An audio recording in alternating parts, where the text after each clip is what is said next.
नहीं, आज के वीडियो में कोई काल्पनिक कहानी नहीं है। आज के वीडियो में मैं आपको एक सच्ची और वास्तविक घटना का अनुभव कराने जा रहा हूं। 2018 में थाईलैंड की एक गुफा में ऐसी एक दिल दहला देने वाली घटना घटी जिसकी किसी ने कभी कल्पना भी नहीं की थी। हर कदम पर मौत की दस्तक थी। इसके बावजूद मन के किसी कोने में जिंदा रहने की एक हल्की सी उम्मीद बाकी थी। क्या हुआ था उनके साथ? क्या वो वहां से जिंदा लौट पाए? एक सच्ची घटना पर आधारित एक बेहतरीन फिल्म को लेकर आया है फिल्म एक्स स्टोरी 13 लाइव्स। साल था 2018, तारीख 23 जून। फिल्म की शुरुआत होती है वाइल्ड बोर्स नाम की एक जूनियर फुटबॉल टीम से, जो उस दिन एक मैच जीतती है। और उसी दिन उनके टीम के सबसे छोटे सदस्य चाई का जन्मदिन भी था। टीम के 12 सदस्य और उनके कोच, जिसका नाम था इक्काफोन चंतावोंग, चाई के जन्मदिन पर आमंत्रित थे। लेकिन मैच जीतने की खुशी में कोच और बाकी 12 खिलाड़ी थाम लुआंग नाम की एक गुफा में घूमने का प्लान बनाते हैं। गुफा में अंदर दाखिल होकर कुछ दूर जाने के बाद अचानक जोरदार बारिश होने लगती है। चूंकि वो गुफा के काफी अंदर थे, उन्हें यह पता नहीं चला कि बाहर इतनी तेज बारिश हो रही है, क्योंकि आमतौर पर उस समय बारिश नहीं होती। बरसात तो जुलाई में आती है। दूसरी ओर जब काफी देर बीत जाने के बाद भी वो 13 लोग चाई के जन्मदिन की पार्टी में नहीं पहुंचे, तो उनके एक दोस्त ने बताया कि वो सब थाम लुआंग गुफा घूमने गए हैं। ये सुनते ही सभी लोग दौड़कर गुफा के पास पहुंचते हैं। वहां पहुंचकर देखते हैं कि भारी बारिश के कारण गुफा के अंदर पानी भर चुका है। यह दृश्य देखकर उन लड़कों के परिवार वाले इमरजेंसी सेवा प्रबंधक को सूचना देते हैं। रॉयल थाई नेवी सील्स, जो थाईलैंड की आपातकालीन सेवा टीम है, और वहां के गवर्नर खुद गुफा के सामने आ पहुंचते हैं। लेकिन गुफा के अंदर इतना पानी और इतना अंधेरा था कि यदि रास्ता पहले से मालूम न हो तो इतनी गहराई में प्रवेश करना बहुत ही मुश्किल था। तभी वहां आता है एक ब्रिटिश व्यक्ति, वर्न, जो थाईलैंड में रहकर वहां की गुफाओं पर अध्ययन कर रहा था।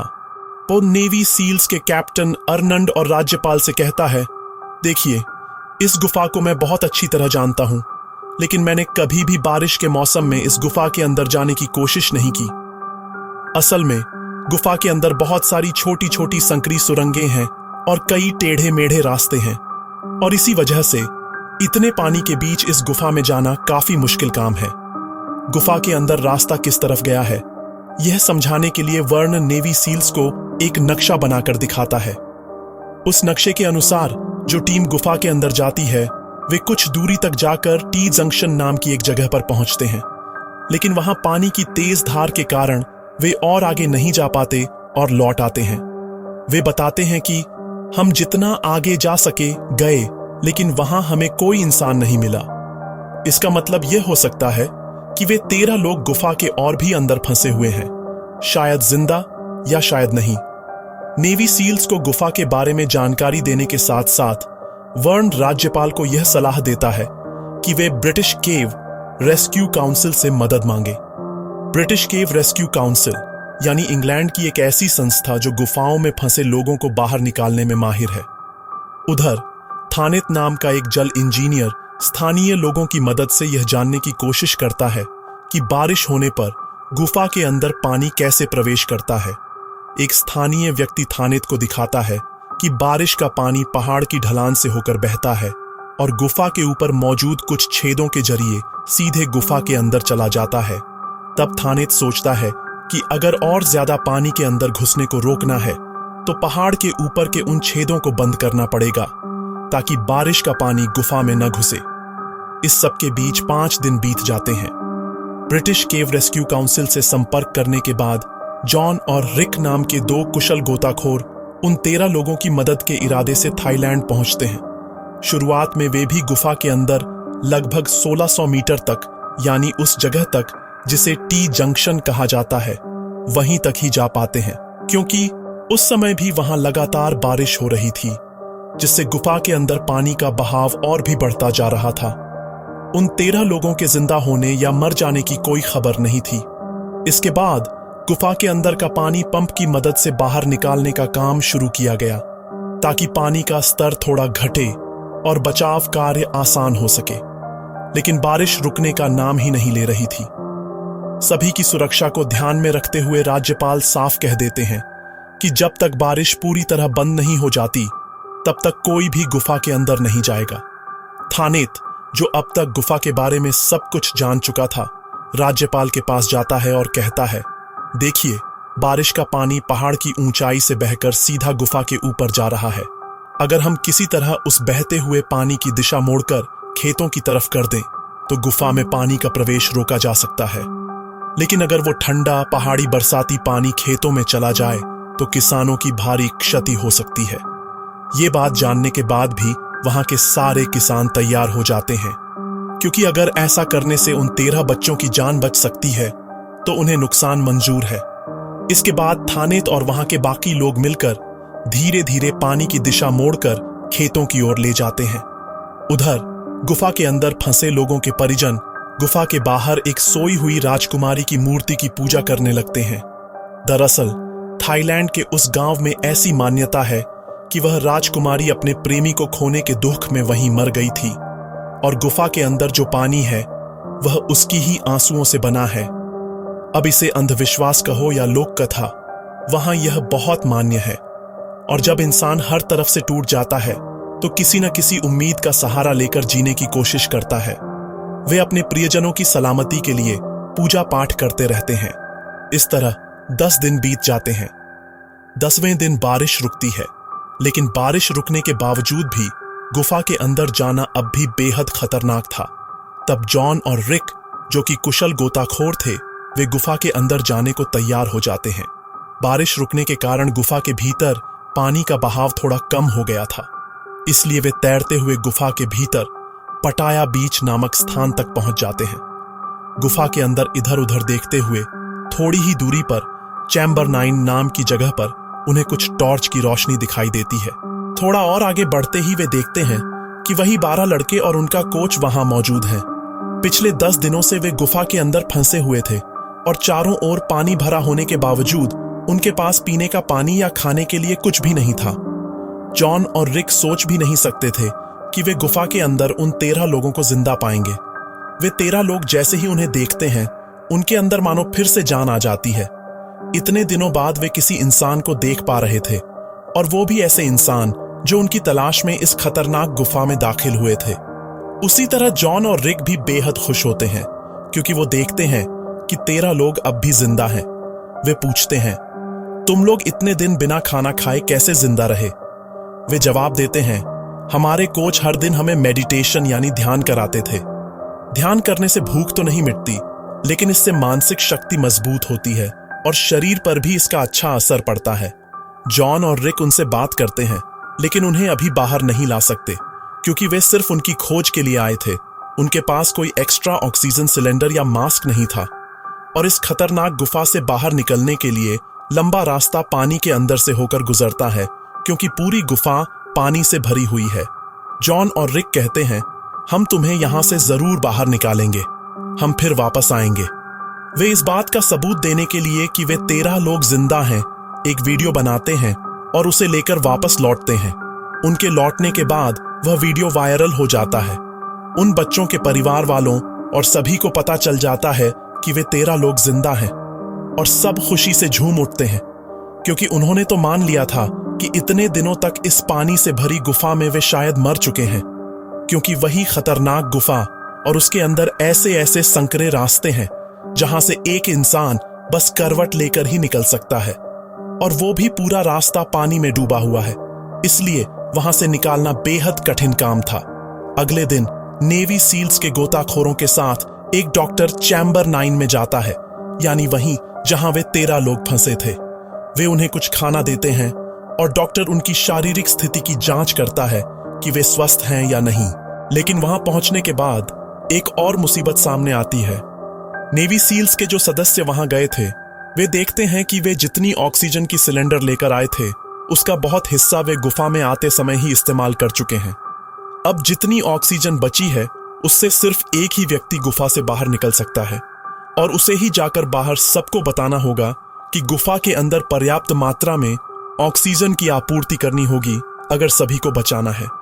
तभी रिक के दिमाग में एक अजीब लेकिन साहसी विचार आता है। वह कहता है, जितनी जल्दी हो सके हमारे जान पहचान के 2 और गोताखोर हैं, क्रिस और जैसन, और एक डॉक्टर हैं, डॉ हैरिस, उन्हें भी यहां बुलाओ। इसके बाद क्रिस, जैसन और हैरिस वहां पहुंचते हैं। रिक डॉ हैरिस से कहता है, देखो, तुम्हें यहां सिर्फ इसलिए नहीं बुलाया गया है क्योंकि तुम एक अच्छे गोताखोर हो, बल्कि तुम्हें बुलाने का सबसे बड़ा कारण यह है कि तुम एक एनेस्थेटिस्ट हो। तुम वो डॉक्टर हो जो ऑपरेशन के समय मरीजों को बेहोश करने में माहिर हैं। हैरिस पूछते हैं, मतलब? रिक जवाब देता है, मतलब यह कि सामान्य होश में रहते हुए उन 13 बच्चों को गुफा के इतने अंदर से बाहर निकालना नामुमकिन है, लेकिन एक रास्ता है, हम उन्हें बेहोश करके बाहर ला सकते हैं। तुम इस प्रक्रिया में निपुण हो, तुम्हें पता है कि कैसे किया जाए जिससे उनकी जान को कम खतरा हो। यह सुनकर डॉ हैरिस पहले तैयार नहीं होते, क्योंकि पानी के भीतर जहां ऑक्सीजन की पहले से ही कमी है, वहां किसी को बेहोश करके ले जाना जानलेवा साबित हो सकता है। इन सभी चर्चाओं और बहसों के बीच 15 दिन बीत जाते हैं। उसी दौरान नेवी सील्स का एक सदस्य सामान उन बच्चों के लिए स्विम सूट लेकर गुफा में जा रहा होता है, लेकिन जिस रस्सी को पकड़कर वह जा रहा था, वह रस्सी बहक जाती है और उसके ऑक्सीजन सिलेंडर का मुंह खुल जाता है, जिससे पूरी ऑक्सीजन बाहर निकल जाती है और वह व्यक्ति वहीं बहादुरी के साथ दम तोड़ देता है। ऑक्सीजन की यह समस्या बार बार सामने आ रही थी। वजह यह थी कि गुफा के बाहर से वे जितना अंदाजा लगा रहे थे, क्योंकि अंदर जाने और वापस आने के रास्ते इतने संकरे, इतने खतरनाक और इतने घुमावदार थे कि रास्ते में ही ऑक्सीजन खत्म हो जा रही थी। इसके बाद डॉ हैरिस रिक के आइडिया को मानने के लिए राजी हो गए, क्योंकि उन्होंने सोचा कि गुफा के अंदर की जो स्थिति है उसमें कभी भी कोई कुशल गोताखोर भी मर सकता है। इसलिए अगर किसी भी तरह उन बच्चों को बाहर निकालने की कोशिश नहीं की गई, तो जो लोग गुफा के अंदर हैं वे ज्यादा दिन जीवित नहीं रह पाएंगे। इस घटना के बाद रिक, जॉन और हैरिस ने राज्यपाल और नेवी सील्स के साथ बातचीत की। रिक, जॉन और डॉ हैरिस ने राज्यपाल को बताया कि 13 बच्चों को बेहोश करके बाहर लाने की जो योजना है, उसमें अगर बेहोश करने की दवा जरा भी अधिक हो जाए तो उनकी मौत हो सकती है, या फिर पानी के नीचे उन्हें लाते समय भी उनकी मृत्यु हो सकती है। इसलिए वे 13 बच्चों के जिंदा लौटने की कोई गारंटी नहीं दे सकते। लेकिन क्योंकि कोई और रास्ता नहीं था, राज्यपाल ने उन्हें अनुमति दे दी, इस शर्त पर कि यह बात बाहर किसी को पता नहीं चलनी चाहिए। इसी तरह 16 दिन बीत गए। फिर 16वें दिन उन्होंने अपने मास्टर प्लान पर अमल शुरू किया। गुफा के अंदर जाने से पहले डॉ हैरिस ने रिक, जॉन, क्रिस और जेसन को बताया कि किस बच्चे को कितनी मात्रा में कौन सी दवा देकर बेहोश किया जाएगा। चूंकि हैरिस के अलावा कोई और इस पेशे से संबंधित नहीं था, इसलिए उन्होंने सभी को सिखाया कि इन 13 बच्चों को बचाने में लगभग 5 घंटे लगेंगे और इस दौरान हर आधे घंटे पर बच्चों की जांघ में इंजेक्शन देना होगा। फिर बचाव कार्य शुरू हुआ। योजना के अनुसार उन्होंने पहले 4 बच्चों को बाहर निकालने का फैसला किया। पहले उन बच्चों को स्विम सूट पहनाया गया, फिर उन्हें एक ऐसी दवा दी गई जिससे उनके मुंह में लार सूख जाए, ताकि बेहोश रहने के दौरान जब वे ऑक्सीजन मास्क पहनकर होंगे तो लार उनके गले में न जाए, क्योंकि ऐसा होने पर उनका दम घुट सकता है और वे मर सकते हैं। इसीलिए लार सूखने की यह दवा दी गई और फिर उन्हें बेहोश किया गया। इसके लिए बच्चों को केटामाइन का इंजेक्शन दिया गया और अंत में उन्हें एक एयर टाइट ऑक्सीजन मास्क पहनाया गया, ताकि जब उन्हें पानी के नीचे से बाहर लाया जाए तो मास्क के अंदर ना तो पानी जा सके और ना ही बाहर की हवा। फिर उनके हाथ पैरों को अच्छे से रस्सी से बांध दिया गया, ताकि तैराकों को उन्हें साथ लेकर तैरने में कोई परेशानी ना हो। सोचिए, इतने सारे लोगों को बेहोश करके, हाथ पैर बांधकर इतने खतरनाक और जलमग्न रास्तों से बाहर लाना कितना मुश्किल और डरावना काम चिल। पहले दिन नेवी सील्स और डॉक्टर हैरिस की मदद से जब 4 बच्चों को जिंदा बाहर निकालने की कोशिश हो रही थी, तभी उन 4 में से एक की अचानक चेतना लौट आई। जैसे ही वह होश में आया, उसे खींचकर एक सुरक्षित जगह पर बैठाया गया और फिर से उसे बेहोश करने के लिए इंजेक्शन देने ही जा रहे थे, तभी इंजेक्शन पानी में गिर गया। नेवी सील्स का एक सदस्य तुरंत पानी में गोता लगाकर उन इंजेक्शनों को वापस लेकर आया और फिर बच्चे को बेहोश किया गया। इस तरह पहले दिन 4 बच्चों को जीवित बाहर लाया गया, क्योंकि राज्यपाल नहीं चाहते थे कि बेहोश करके बच्चों को बाहर लाने की योजना बाहर किसी को पता चले। इसलिए जैसे ही बच्चों को गुफा से बाहर निकाला गया, उन्हें तुरंत हेलीकॉप्टर एम्बुलेंस से अस्पताल भेज दिया गया। इसी तरह एक एक कर बाकी बच्चों को भी जिंदा बाहर निकालने की प्रक्रिया शुरू हुई। लेकिन आखिरी दिन मूसलधार बारिश शुरू हो गई और गुफा के ऊपर जहां छेद था और जहां से पानी पहाड़ की ढलानों से होकर गुफा के अंदर जा रहा था, वहां से फिर से पानी भीतर घुसने लगा, क्योंकि तब तक पहाड़ से बहने वाले पानी को खेतों की ओर मोड़ने का काम पूरी तरह खत्म नहीं हुआ था। इसलिए बारिश का पानी फिर से गुफा के अंदर भरने लगा। स्वाभाविक रूप से सभी गोताखोरों के मन में चिंता छा गई। फिर भी उन्होंने अपनी जान जोखिम में डालते हुए एक बार फिर गुफा के अंदर जाने का फैसला किया। चेंबर 9 तक पहुंचने के बाद क्रिस एक और बच्चे को लेकर बाहर निकला। आखिर में केवल 2 लोग ही बचे थे, चाई और उनके कोच। दरअसल चाई उम्र में सबसे छोटा था, इसलिए बाकी लोगों की तुलना में उसका चेहरा भी छोटा था। इसी कारण से कोई भी एयरटाइट ऑक्सीजन मास्क उसके चेहरे पर ठीक से फिट नहीं हो रहा था, और अगर मास्क सही से न बैठे तो बेहोशी की हालत में जब उसे पानी के नीचे ले जाया जाएगा, तब किसी भी क्षण मास्क के अंदर से पानी घुस सकता है और वह मर सकता है। एक छोटा ऑक्सीजन मास्क लाया गया था, लेकिन वह भी उसके चेहरे से थोड़ा बड़ा ही पड़ रहा था। तब जेसन कहता है, ठीक है, मैं उसे आगे रखकर ले जाऊंगा। यही मास्क पहनाकर ही उसे ले जाना होगा, क्योंकि इसके अलावा और कोई रास्ता नहीं है। अब अगर उसे बाहर नहीं निकाला गया तो शायद कभी निकाला नहीं जा सकेगा, क्योंकि गुफा के अंदर जलस्तर लगातार बढ़ता ही जा रहा है।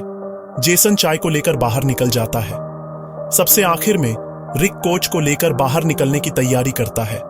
असल में गोताखोर गुफा के अंदर बढ़ने के लिए एक पतली रस्सी का इस्तेमाल करते थे, और वे जहां तक भी आगे बढ़ते वहां तक रस्सी को बांध देते ताकि उसी रस्सी के सहारे पीछे लौटने या आगे बढ़ने में आसानी हो।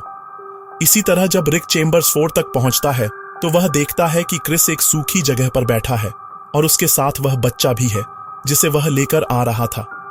रिक हैरान होकर पूछता है, क्या हुआ क्रिस, तुम यहां क्या कर रहे हो? तब क्रिस बताता है, पानी के तेज बहाव के कारण मेरे हाथ से वह रस्सी छूट गई। गुफा के अंदर रोशनी के लिए जो बिजली की तारें लगाई गई थीं, मैं उन्हीं तारों को पकड़कर यहां तक पहुंचा हूं, लेकिन अब मुझे रास्ता समझ में नहीं आ रहा कि किस दिशा में जाना है।